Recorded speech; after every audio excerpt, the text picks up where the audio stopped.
नमस्कार दोस्तों, panther academy में आप सभी लोगों का हार्दिक स्वागत है। उम्मीद है आप सारे लोग स्वस्थ होंगे, मस्त होंगे और अपनी सफलता के लिए निरंतर प्रयासरत होंगे। डेली की तरह आपको ऊर्जावान बनाए रखने के लिए आपके अंदर सकारात्मक ऊर्जा का प्रवाह बना रहे, जिससे आप अपने लक्ष्य को प्राप्त कर सकें। हम लोग सेशन की शुरुआत 2 शब्द मोटिवेशनल कोट से करेंगे। तो आए हम देखें, यहाँ 4 लाइनें लिखी गई हैं। मुश्किल नहीं है कुछ दुनिया में, तू जरा हिम्मत तो कर, ख्वाब बदलेंगे हकीकत में, तू जरा कोशिश तो कर। मतलब अपने सपनों को साकार करने के लिए आपको निरंतर प्रयास करते रहना है। इसमें आप गिरेंगे भी और आपसे गलतियां भी होंगी, उन गलतियों से सीख लेना है और आगे बढ़ना है। और इस तरह अगर आप काम करते रहे तो आप एक दिन सफल होके ही रहेंगे। इसी क्रम में आपसे यही गुजारिश है कि आप सेशन में शुरुआत से लेकर अंत तक बने रहिए। और आज ये वीकली रिवीजन का क्लास है। इसमें अत्यंत ही महत्वपूर्ण प्रश्नों को रखा गया है और क्विक रिवीजन के रूप में हम प्रश्नों को देखेंगे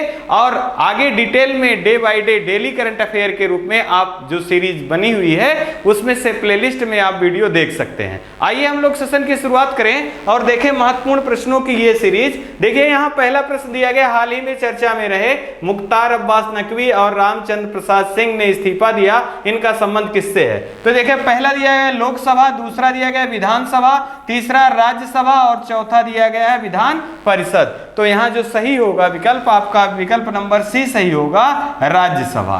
राज्यसभा के सदस्य के रूप में इन लोगों का 6 वर्ष का कार्यकाल पूरा हो गया और इसी कारण इन लोगों ने अपने पद से इस्तीफा दे दिया।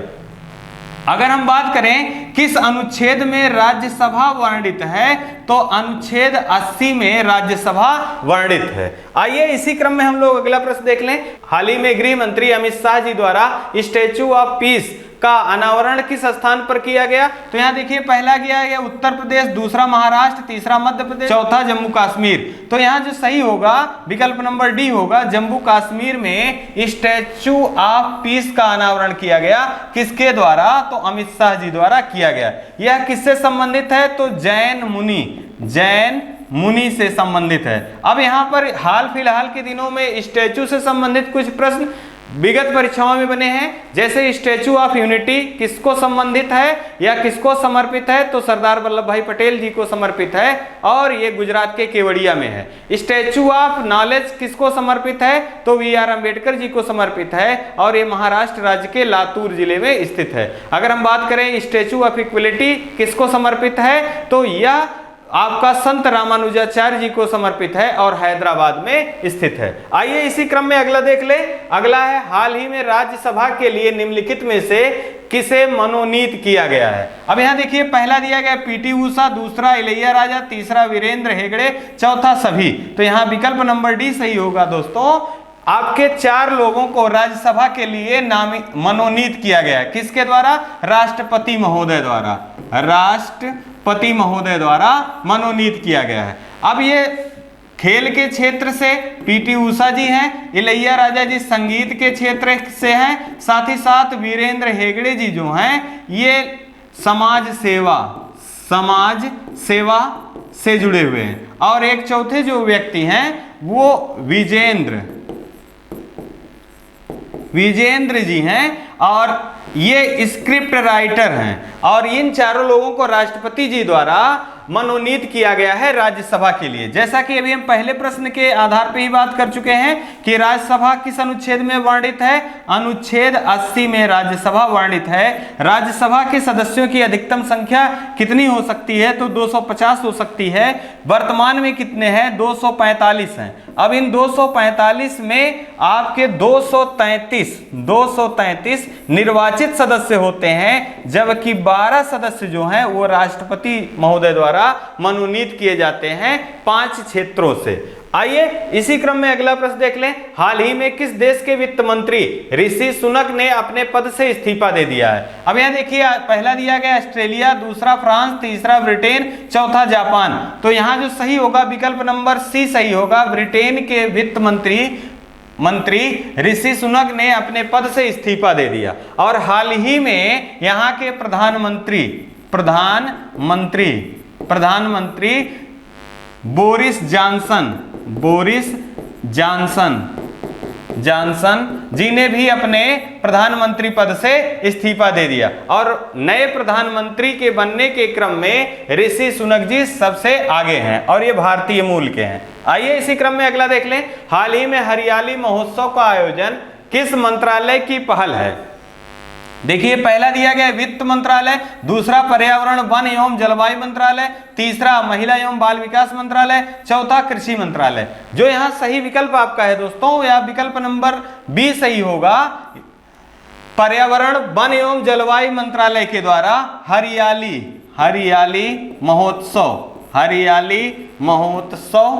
महोत्सव का आयोजन किया गया। कहां से किया गया? नई दिल्ली से किया गया। और किसके द्वारा किया गया? तो केंद्रीय पर्यावरण वन जलवायु मंत्री जो हैं वो भूपेंद्र यादव जी के द्वारा यह प्रारंभ किया गया। आइए इसी क्रम में अगर हम एक प्रश्न अत्यंत ही महत्वपूर्ण के रूप में देखें कि भारत की पहली पूर्णकालिक वित्त मंत्री कौन है? तो निर्मला सीतारमण जी भारत की पहली पूर्णकालिक वित्त मंत्री हैं। आइए इसी क्रम में अगला प्रश्न देखें। हाल ही में किस राज्य में भील आदिवासी स्वतंत्रता सेनानियों को श्रद्धांजलि के रूप में मनाए जाने की घोषणा की गई है? तो यहाँ देखिए पहला दिया गया राजस्थान, दूसरा गुजरात, तीसरा महाराष्ट्र और चौथा मध्य प्रदेश। तो इस प्रश्न का सही आंसर जो होगा विकल्प नंबर ए सही होगा। राजस्थान राज्य में सन 1913 ईस्वी में अंग्रेजों के द्वारा भील जातियों के लगभग 1500 से अधिक लोगों की हत्या कर दी गई थी और इसे राजस्थान का जलियांवाला बाग हत्याकांड के नाम से जाना जाता है। और इसी को इस राजस्थान राज्य ने आदिवासी स्वतंत्रता सेनानियों को श्रद्धांजलि अर्पित करने की घोषणा की है। आइए इसी क्रम में अगला प्रश्न देख लें। हाल ही में चर्चा में रहा फ्रीडम इन एक्साइल बहुत ही महत्वपूर्ण बुक है। किसकी आत्मकथा है? तो यहाँ देखिए पहला दिया गया नेल्सन मंडेला, दूसरा दलाई लामा, तीसरा बराक ओबामा, चौथा दिया गया आन सान सू। तो यहाँ जो सही विकल्प आपका है विकल्प नंबर बी सही होगा, दलाई लामा। इनको करुणामय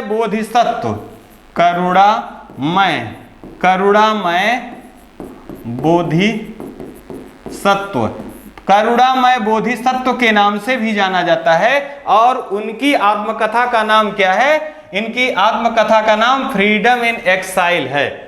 आइए इसी क्रम में अगला देख लें। हाल ही में किस देश में भारतीय लेफ्टिनेंट को अफ्रीकी देश में संयुक्त राष्ट्र का नया सैन्य कमांडर नियुक्त किया गया? तो यहाँ देखिए पहला दिया है केन्या, दूसरा सूडान, तीसरा तंजानिया, चौथा रवांडा। तो यहाँ जो सही होगा विकल्प नंबर बी, सूडान में भारतीय लेफ्टिनेंट को सैन्य कमांडर नियुक्त किया गया है। अब सूडान की राजधानी क्या है? सूडान की राजधानी खार्तूम है। और यहां से एक महत्वपूर्ण प्रश्न बनता है मित्रों कि खार्तूम किस नदी के तट पर है? तो डेन्यूब नदी के तट पर खार्तूम, सूडान की राजधानी खार्तूम है। यह प्रश्न अत्यंत ही महत्वपूर्ण है कि विश्व की वह कौन सी नदी जिस पर सर्वाधिक राजधानियां बसी हुई हैं? तो डेन्यूब नदी है और उस पे विश्व की 4 राजधानियां बसी हुई हैं। अगर हम केन्या की बात करें तो इसकी राजधानी नैरोबी है और यहीं पे UNEP का मुख्यालय है। अगर हम तंजानिया की बात करें तो इसकी राजधानी डोडोमा है। अगर हम रवांडा की बात करें तो इसकी राजधानी किगाली है। आइए इसी क्रम में अगला देख लें। हाल ही में डॉक्टर राजेंद्र प्रसाद स्मृति पुरस्कार की घोषणा का संबंध किस क्षेत्र से है? अब यहां देखिए पहला दिया गया दोस्तों अंतरिक्ष से है, दूसरा खेल से है, तीसरा लोक प्रशासन से है, चौथा विज्ञान एवं प्रौद्योगिकी से है। तो यहाँ जो सही होगा विकल्प नंबर सी सही होगा, लोक प्रशासन से इनका संबंध है। अब यहाँ पर राजेंद्र प्रसाद जी से संबंधित कुछ महत्वपूर्ण प्रश्न जो विगत परीक्षाओं में पूछे गए हैं, जैसे भारत के पहले प्रथम राष्ट्रपति डॉक्टर राजेंद्र प्रसाद जी थे, डॉक्टर राजेंद्र प्रसाद जी। साथ ही साथ अस्थाई संविधान सभा के अध्यक्ष कौन थे? तो डॉक्टर राजेंद्र प्रसाद जी थे। और साथ ही साथ आपसे प्रश्न पूछा जाता है झंडा समिति के अध्यक्ष कौन थे? तो डॉक्टर राजेंद्र प्रसाद जी थे। और अगर पूछा जाए कि भारत का सर्वोच्च सम्मान भारत रत्न डॉक्टर राजेंद्र प्रसाद जी को कब प्रदान किया गया था? तो 1962 ईस्वी में डॉक्टर राजेंद्र प्रसाद जी को भारत के सर्वोच्च सम्मान भारत रत्न से सम्मानित किया गया था। अगले प्रश्न के रूप में देखें, हाल ही में अखिल भारतीय शिक्षा समागम का शुभारंभ कहां से किया गया? देखिए, पहला दिया गया दिल्ली, दूसरा दिया गया लखनऊ, तीसरा बिहार, चौथा वाराणसी। जो सही आपका ऑप्शन होगा विकल्प नंबर डी सही होगा, वाराणसी में BHU साथ ही साथ UGC के सहयोग से प्रधानमंत्री नरेंद्र मोदी जी द्वारा, PM नरेंद्र मोदी जी द्वारा अखिल भारतीय शिक्षा समागम का शुभारंभ किया गया। शिक्षा की व्यवस्था को और सुदृढ़ बनाना इसका मुख्य उद्देश्य है। अब यहाँ शिक्षा से बात हो रही मित्रों, तो अगर हम बात करें भारत में शिक्षा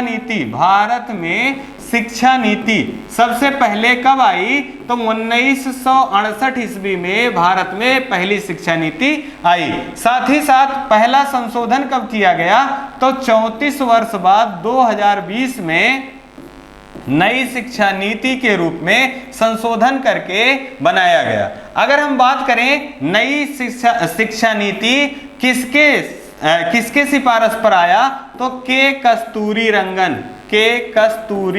रंगन समिति के आधार पर नई शिक्षा नीति बनाई गई 2020। और इसका आधार क्या है? तो इसका आधार 5+3+3+4 इसका आधार रखा गया है। आइए इसी क्रम में अगला प्रश्न देख लें। हाल ही में G20 देशों के बैठक के लिए भारत के तरफ से शेरपा किसे नियुक्त किया गया? शेरपा का आशय यहाँ है कि मुखिया या प्रतिनिधित्व करने वाला भारत के तरफ से किसे चुना गया है? तो अत्यंत ही महत्वपूर्ण प्रश्न है। यहाँ पहला दिया गया अमित शाह, दूसरा पीयूष गोयल, तीसरा अमिताभ कांत और चौथा दिया गया एस जयशंकर। तो इस प्रश्न का सही आंसर जो होगा विकल्प नंबर सी सही होगा, अमिताभ कांत। अब यहाँ हम जाने G20 देशों की बैठक 2022 में कहाँ आयोजित की जा रही है? तो इंडोनेशिया में आयोजित किया जा रहा है। और इनके शेरपा के रूप में पहले किसे नियुक्त किया गया था? तो पहले पीयूष गोयल जी को नियुक्त किया गया था। और ये क्या है? केंद्रीय वाणिज्य मंत्री हैं। परंतु अब अमिताभ कांत जी को नियुक्त किया गया है। और अमिताभ कांत जी से आपको एक महत्वपूर्ण प्रश्न याद रखना है कि हाल ही में नीति आयोग के CEO ने इस्तीफा दिया है। उनका क्या नाम है? तो अमिताभ कांत है। और इनके स्थान पे कौन आए हैं? तो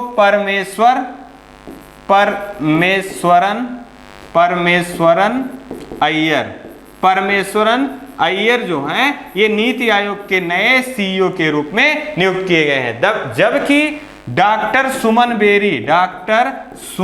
बेरी ये नीति आयोग की उपाध्यक्षा के रूप में नियुक्त की गई हैं। अब G20 2022 इंडोनेशिया में हो रहा है, तो इससे भी महत्वपूर्ण प्रश्न है कि 2023 में G20 की बैठक कहाँ की जाएगी? तो ये भारत में पहली बार की जाएगी और भारत के जम्मू कश्मीर राज्य में किया जाएगा। अत्यंत ही महत्वपूर्ण प्रश्न है, आने वाली परीक्षाओं में ये प्रश्न जरूर देखेगा।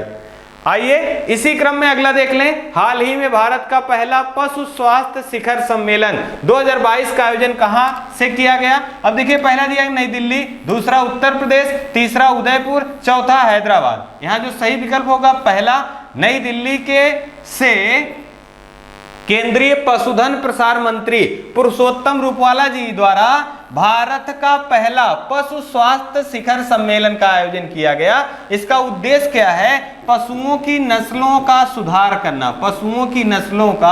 सुधार करना इसका उद्देश्य है। अब भारत के परिप्रेक्ष्य में अगर देखें कि भारत दूध उत्पादन में किस स्थान पे है, तो भारत दुग्ध उत्पादन में प्रथम स्थान पे है, विश्व में प्रथम स्थान पर है। अगर भारत के अंदर देखा जाए तो सर्वाधिक पशुओं की संख्या किस राज्य में है? तो सर्वाधिक पशुओं की संख्या उत्तर प्रदेश में है। आइए इसी क्रम में अगला प्रश्न देख लें। हाल ही में किस राज्य अवलिक केंद्र शासित प्रदेश में आम महोत्सव का आयोजन किया गया? अब यहाँ देखिए, पहला दिया गया गुजरात, दूसरा दिया गया उत्तर प्रदेश, तीसरा मध्य प्रदेश, चौथा महाराष्ट्र। तो यहाँ जो सही होगा विकल्प नंबर बी, उत्तर प्रदेश में आम महोत्सव का आयोजन किया गया लखनऊ में। और इसका उद्घाटन किसने किया, शुभारंभ किसने किया? तो मुख्यमंत्री योगी आदित्यनाथ जी द्वारा इसका शुभारंभ किया गया।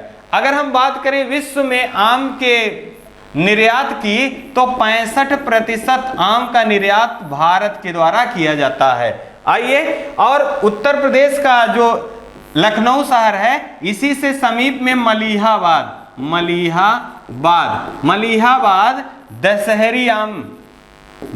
दशहरी आमों के लिए जाना जाता है। और उत्तर प्रदेश में दशहरी आमों का सर्वाधिक पैदावार या उत्पादन कहाँ किया जाता है? तो मलिहाबाद में किया जाता है। आइए इसी क्रम में अगला देख लें। हाल ही में उपराष्ट्रपति के चुनाव की अधिसूचना कब जारी किया गया? अब यह देखिए, उपराष्ट्रपति के चुनाव की अधिसूचना का डेट से संबंधित सूचना है। तो देखिए, पहला दिया गया 6 जुलाई 2022, 7 जुलाई 2022, 5 जुलाई 2022 और 10 जुलाई 2022। तो इसमें सही विकल्प नंबर सी होगा, 5 जुलाई 2022 को उपराष्ट्रपति के चुनाव की अधिसूचना जारी की गई।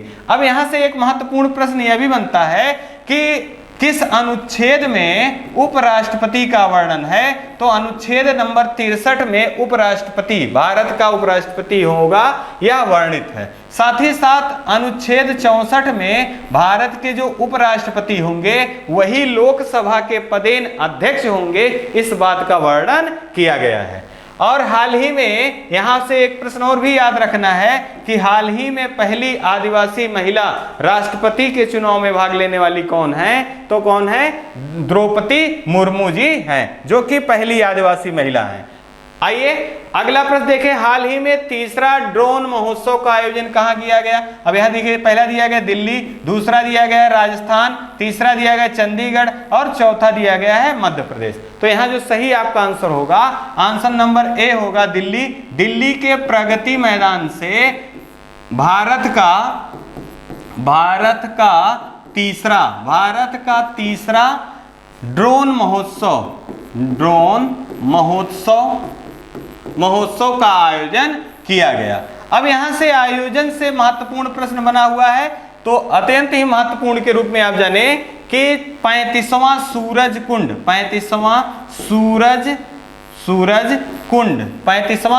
कुंड मेले का आयोजन कहाँ किया गया? तो हरियाणा में 35वां सूरज कुंड मेले का आयोजन किया गया। फोकस राज्य कौन राज्य रहा? तो जम्मू कश्मीर रहा, और फोकस देश के रूप में कजाकिस्तान रहा। आइए इसी क्रम में अगला प्रश्न देखें। हाल ही में किस राज्य अवलिक केंद्र शासित प्रदेश ने राष्ट्रीय खाद्य सुरक्षा अधिनियम में प्रथम स्थान प्राप्त किया है? अब यहाँ देखिए दोस्तों, दिया गया पहला आंध्र प्रदेश, दूसरा हिमाचल प्रदेश, तीसरा गुजरात, चौथा उड़ीसा। इस प्रश्न का सही आंसर जो होगा वो उड़ीसा होगा।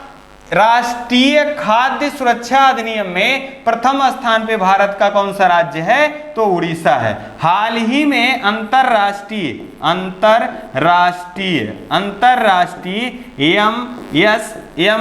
एमएसएमई पुरस्कार से किस राज्य को सम्मानित किया गया? तो उड़ीसा राज्य को सम्मानित किया गया। भारत में एकमात्र मंदिर जो 100% सौर ऊर्जा से संचालित होता है वो भी उड़ीसा राज्य से संबंधित है, कोणार्क का सूर्य मंदिर, जिसे ब्लैक पैगोडा के नाम से जाना जाता है। और हाल ही में चर्चा में रहा जगन्नाथ रथ यात्रा किस राज्य से संबंधित है? तो उड़ीसा के पुरी से संबंधित है। आइए इसी क्रम में अगला प्रश्न देख लें। हाल ही में विश्व जूनोसिस दिवस किस दिवस के रूप में मनाया गया? तो यहाँ देखिए, जूनोसिस एक टर्म आया है, तो ये जाने जूनोसिस का आशय क्या होता है? जीवों या जानवरों के द्वारा संक्रमण के आधार पर फैलने वाली बीमारी को क्या कहा जाता है? जूनोसिस कहा जाता है। तो कहा जा रहा है विश्व जूनोसिस दिवस किस दिवस को मनाया गया? तो विकल्प पहला दिया 1 जुलाई, दूसरा 4 जुलाई, तीसरा 6 जुलाई, चौथा 5 जुलाई। तो प्रत्येक 6 जुलाई को विश्व जूनोसिस दिवस के रूप में मनाया जाता है। और ये जानवरों या जीवों के द्वारा के संक्रमण के द्वारा मनुष्यों में फैलने वाली बीमारी को ही जूनोसिस के नाम से जाना जाता है, जैसे प्लेग हुआ, हैजा हुआ, ट्यूबरक्लोसिस हुआ। आइए इसी क्रम में अगला प्रश्न देख लें। हाल ही में किस देश के द्वारा फ्लोटिंग सिटी का निर्माण प्रारंभ करने का आदेश दिया गया? अब यहां देखिए, पहला दिया गया यूएई, दूसरा मालदीव, तीसरा म्यांमार, चौथा श्रीलंका। तो यहां जो सही विकल्प आपका होगा, विकल्प नंबर बी सही होगा, मालदीव। इसकी राजधानी माले है। और एशिया का सबसे छोटा देश कौन सा है? तो मालदीव है। हाल ही में 76वें संयुक्त राष्ट्र महासभा की जिम्मेदारी किसे दी गई है? तो मालदीव के वित्त मंत्री अब्दुल्ला शाहिद जो हैं, वो संयुक्त राष्ट्र महासभा के 76वें अध्यक्षता करेंगे। संयुक्त राष्ट्र महासभा के 76वें सभा की अध्यक्षता कौन करेगा? अब्दुल्ला शाहिद करेंगे। इनका संबंध किससे है? मालदीव से। भारत और मालदीव के साथ एक्वेरियन युद्धाभ्यास होता है। साथ ही साथ अगर हम बात करें यूएई की राजधानी क्या है? तो यूएई की राजधानी अबू धाबी है। और FATF के द्वारा यूएई को ग्रे लिस्ट में डाले जाने की अनुशंसा की गई है। और म्यांमार की राजधानी न्यापिडा है, जबकि श्रीलंका की राजधानी जयवर्धनेपुरे कोट्टे है। आइए इसी क्रम में अगला देख लें। हाल ही में बैरल वन्य जीव अभयारण्य का संबंध भारत के किस राज्य से है? तो यहाँ देखिए, पहला दिया गया है मणिपुर, दूसरा मिजोरम, तीसरा असम, चौथा छत्तीसगढ़। इस प्रश्न का सही आंसर होगा विकल्प नंबर सी, असम। बैरल वन्य जीव अभयारण्य का संबंध असम राज्य से है। असम से ही संबंधित प्रश्न एक बार पूछा जाता है, हमेशा पूछा गया है कि एक सींग वाले गैंडे भारत के किस राज्य में पाए जाते हैं या किस वन्य जीव अभयारण्य में पाया जाता है? तो काजीरंगा नेशनल पार्क में एक सींग वाला गैंडा पाया जाता है। और भारत का पहला जियो टैगिंग वाला नेशनल पार्क कौन सा है? तो काजीरंगा नेशनल पार्क है। अगर हम बात करें कि भारत में कुल कितने टाइगर रिजर्व हैं, तो भारत में कुल 53 टाइगर रिजर्व हैं। 53वां कौन सा है? तो छत्तीसगढ़ का गुरु घासीदास टाइगर रिजर्व 36वां 53वां टाइगर रिजर्व है। जबकि 52वां के रूप में रामगढ़ विषधारी जो कि राजस्थान के बूंदी जिले में स्थित है, यह 52वां टाइगर रिजर्व है। आइए इसी क्रम में अगला प्रश्न देख लें। हाल ही में भारत की नौसेना ने किस देश के स्वतंत्रता समारोह में भाग लिया? अब पहला देखिए दिया गया है दोस्तों मॉरिशस, दूसरा सेशल्स, तीसरा दिया गया मेडागास्कर, चौथा दिया गया बांग्लादेश। तो यहां पर जो सही होगा वो विकल्प नंबर बी सही होगा, सेशल्स। सेशल्स की राजधानी क्या है? तो सेशल्स की राजधानी विक्टोरिया है। और यहां सेशल्स की स्वतंत्रता समारोह में भारत का INS कोलकाता ने भाग लिया। अब यहां से कुछ महत्वपूर्ण, जैसा कि आपको पहले बताया गया है दोस्तों कि ये सेशन रिवीजन का क्लास है, तो यहां पर ज्यादा फैक्ट को ना देखते हुए हमने जो सप्ताह भर महत्वपूर्ण दैनिक समसामयिकी की प्रश्नों को अध्ययन किया है उन्हीं का क्विक रिवीजन है। अगर आपको विस्तृत जानकारी चाहिए तो प्लेलिस्ट में वीडियो पड़ी हुई हैं, आप डे बाय डे उनको देख सकते हैं, निश्चित ही इससे लाभ आपको होने वाला है। आइए इसी क्रम में हम लोग महत्वपूर्ण प्रश्नों को आगे बढ़ाते हैं। तो देखिए अगला प्रश्न है, हाल ही में चर्चा में रही मानगढ़ पहाड़ी किस राज्य से संबंधित है? अब यहां देखिए, पहला दिया गया राजस्थान, दूसरा गया उत्तर प्रदेश, तीसरा महाराष्ट्र, चौथा तमिलनाडु। तो यहां जो सही होगा विकल्प नंबर ए सही होगा, राजस्थान राज्य से संबंधित है मानगढ़ पहाड़ी। साथ ही साथ अभी विगत प्रश्न के माध्यम से हमने देखा कि स्वतंत्रता संग्राम सेनानियों के रूप में भील जो जाति है उनकी हत्या कर दी गई थी अंग्रेजों के द्वारा, और राजस्थान राज्य के द्वारा उनको श्रद्धांजलि देने की बात कही गई है, श्रद्धांजलि देने की घोषणा की गई है। तो ये मानगढ़ पहाड़ी भी राजस्थान राज्य से संबंधित है और इसी के समीप में भी यह दुर्घटना भीलों की हत्या की घटना हुई थी। अब अगर आपसे पूछा जाता है कि विश्व की सबसे पुरानी जो पर्वत श्रृंखला है वो कौन सी श्रृंखला है? तो अरावली पहाड़ी। अरावली पहाड़ी है। और अरावली पहाड़ी किस राज्य से संबंधित है? तो राजस्थान राज्य से संबंधित है। और इसकी सर्वोच्च चोटी क्या है? तो इसकी सर्वोच्च चोटी का नाम गुरु शिखर है, जिसकी ऊंचाई 1722 मीटर है। 1722 मीटर है। आपसे एक प्रश्न पूछा जाता है अंतस्थ नदियों के बारे में, तो लूनी नदी राजस्थान राज्य में जाकर अंतस्थ नदियों के उदाहरण के रूप में जानी जाती है। साथ ही साथ आपसे पूछा जाता है सांभर झील भारत का सबसे अधिक खारा झील कौन सा है? तो वो सांभर झील है। और राजस्थान राज्य में कितनी आर्द्र भूमियां हैं? तो राजस्थान राज्य में 2 आर्द्र भूमियां हैं। उसमें से एक सांभर झील है, दूसरा केवलादेव पक्षी अभयारण्य है। आइए इसी क्रम में अगला प्रश्न देख लें। हाल ही में यूनेस्को के द्वारा 2022 से 26 तक के लिए अमूर्त सांस्कृतिक विरासत की सुरक्षा के लिए किस देश को चुना गया? अब यहाँ देखिए एक संस्थान का नाम आया है यूनेस्को, अत्यंत ही महत्वपूर्ण है। तो यानी विकल्प के रूप में पहला भारत, दूसरा नेपाल, तीसरा मालदीव, चौथा श्रीलंका। तो इस प्रश्न का सही आंसर होगा भारत। अब यहाँ हम जाने कि यूनेस्को की स्थापना कब हुई? 16 नवंबर 1945। 16 नवंबर 1945 को यूनेस्को की स्थापना हुई। और इसका मुख्यालय कहाँ है? इसका मुख्यालय पेरिस में है। साथ ही साथ इसके प्रमुख कौन है? तो इसके प्रमुख जो है आंद्रे अजोले जी हैं। और अगर हम बात करें भारत में कुल कितने स्थल जो हैं यूनेस्को के द्वारा चिन्हित किए गए हैं, तो 40 स्थल हैं। इसमें 40वां कौन सा है? तो 40वां जो है ये आपका तेलंगाना का रामप्पा मंदिर जो है ये 40वां है। जबकि 39वें के स्थान पे धौलावीरा है, जो कि गुजरात राज्य से संबंधित है और हड़प्पा सभ्यता से संबंधित है। अगर हम बात करें अमूर्त विरासत के रूप में कितने स्थल चिन्हित किए गए हैं? तो 14 स्थल चिन्हित किए गए हैं। और 14वां कौन है? तो दुर्गा पूजा कलकत्ता से संबंधित है। ये अमूर्त विरासत के रूप में सूचीबद्ध किया गया है। और इसके पहले सुरक्षा के लिए इसके पहले भारत 2 बार और इसको यह जिम्मेदारी दी जा चुकी है। तो यह भारत तीसरी बार सदस्य देश के रूप में चिन्हित किया गया है। आइए इसी क्रम में अगला प्रश्न देख लें। हाल ही में भारतीय सेना के द्वारा सुरक्षा मंथन 2022 का आयोजन कहां किया गया? अब देखिए पहला दिया गया है जोधपुर, दूसरा मध्य प्रदेश, तीसरा उत्तर प्रदेश, चौथा केरल। तो इसका जो सही आंसर होगा ये राजस्थान राज्य के जोधपुर में सुरक्षा मंथन 2022 का आयोजन किया गया। अब भारत में पिंक सिटी के नाम से कौन सा शहर जाना जाता है?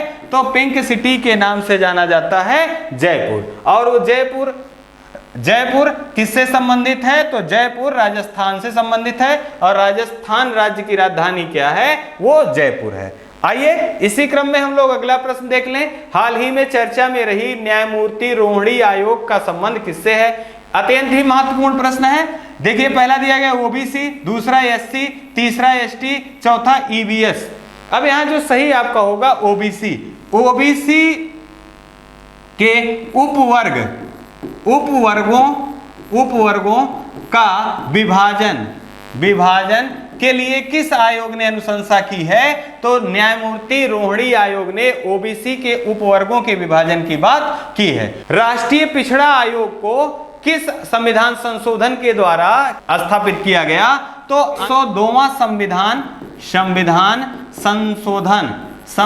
संशोधन के द्वारा रखा गया। साथ ही साथ अगर हम बात करें कि ओबीसी को 27% आरक्षण किस आयोग की सिफारिश पे किया गया? तो 27% आरक्षण की अनुशंसा जो है यह मंडल आयोग के सिफारिश पर रखा गया।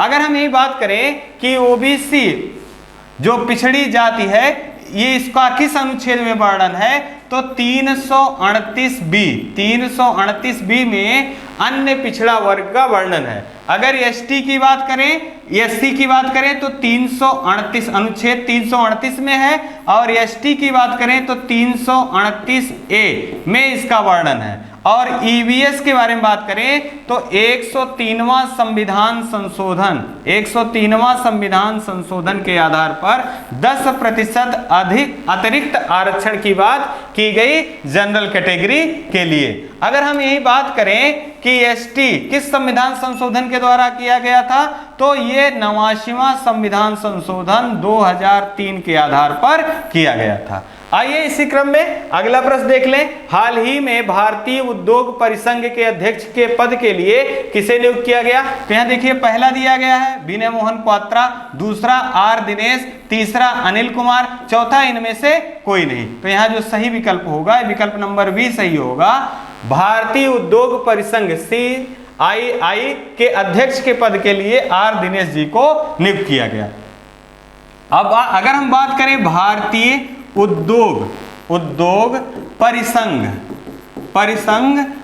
की स्थापना कब की गई थी, तो 1895 ईस्वी में इसकी स्थापना की गई थी। अगर हम बात करें विनय मोहन क्वात्रा जी के बारे में, भारत के अगले विदेश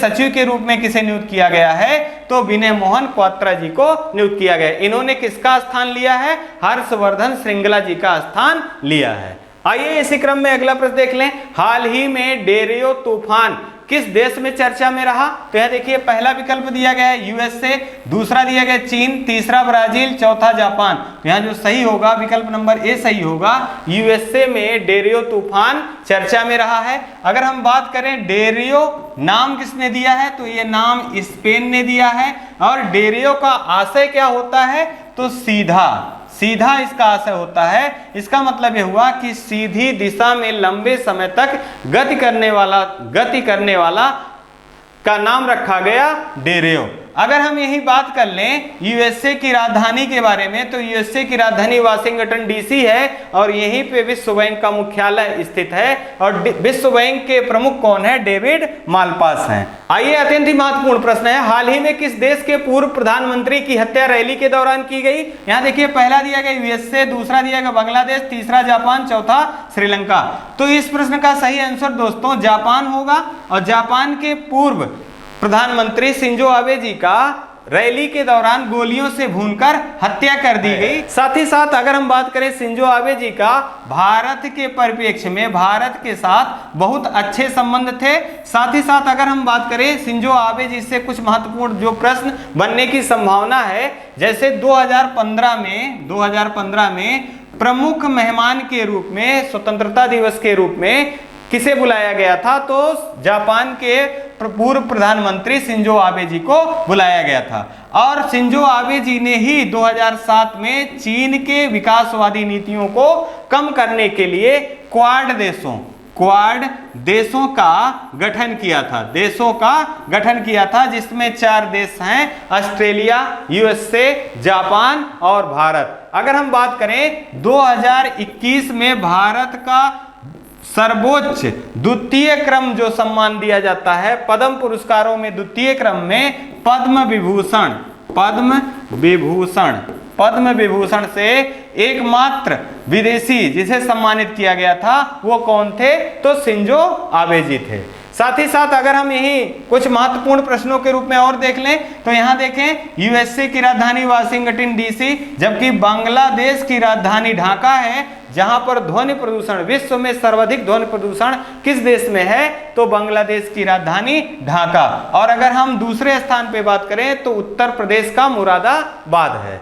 आइए इसी क्रम में अगला प्रश्न देख लेते हैं। हाल ही में चेन कुरिंजी बचाओ अभियान कहां से प्रारंभ किया गया? देखिए पहला दिया गया कर्नाटक, दूसरा तमिलनाडु, तीसरा केरल, चौथा आपका मिजोरम। इस प्रश्न का सही आंसर जो होगा ये केरल होगा। केरल राज्य में चेन कुरिंजी नामक वृक्ष के बचाने की बात की गई है। अब अगर यहां से एक महत्वपूर्ण प्रश्न के रूप में देखें कि भारत में सर्वाधिक जैव विविधता किस राज्य में पाई जाती है या कहां पाई जाती है, तो भारत में सर्वाधिक जैव विविधता पश्चिमी घाट या शांत घाटी या साइलेंट वैली में पाई जाती है। ये केरल और तमिलनाडु राज्य से संबंधित है।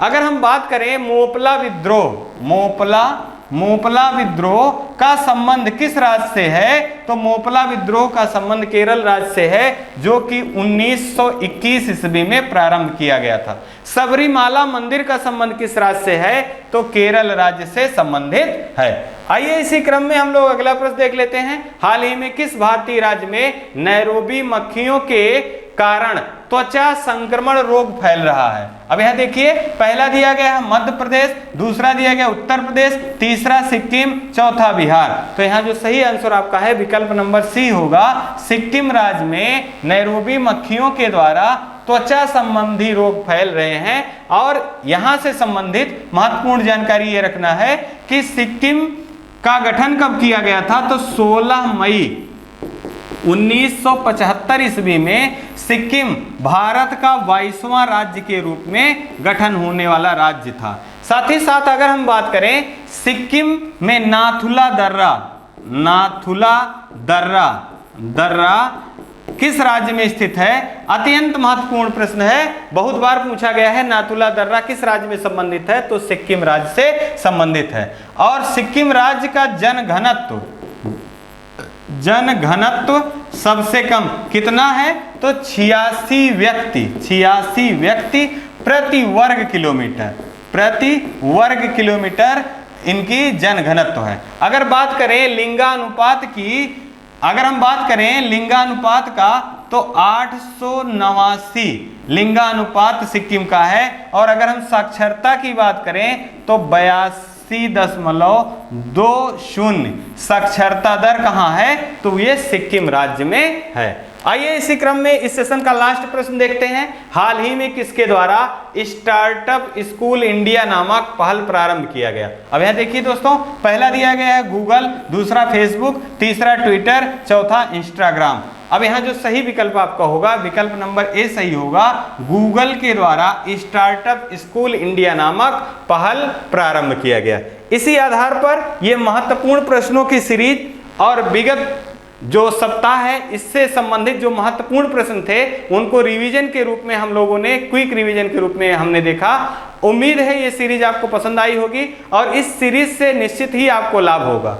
आइए हम पुनः एक बार 2 लाइन से मोटिवेशन लाइन से इस सेशन को समाप्त करेंगे। सब्र कर बंदे, मुसीबत के दिन गुजर जाएंगे, हंसी उड़ाने वालों के चेहरे भी उतर जाएंगे। मतलब आप अपने सब्र को बनाए रखिए, अपने धैर्य को बनाए रखिए और निरंतर प्रयास करते रहिए और एक दिन आप सफल होके आएंगे। और उसी दिन जो आपके लिए तमाम सारी नकारात्मक बातें करते हैं उनका नजरिया आपके प्रति बदल जाएगा। आप अपना और अपने परिवार का खूब सारा ध्यान रखिए। जय हिंद, जय भारत।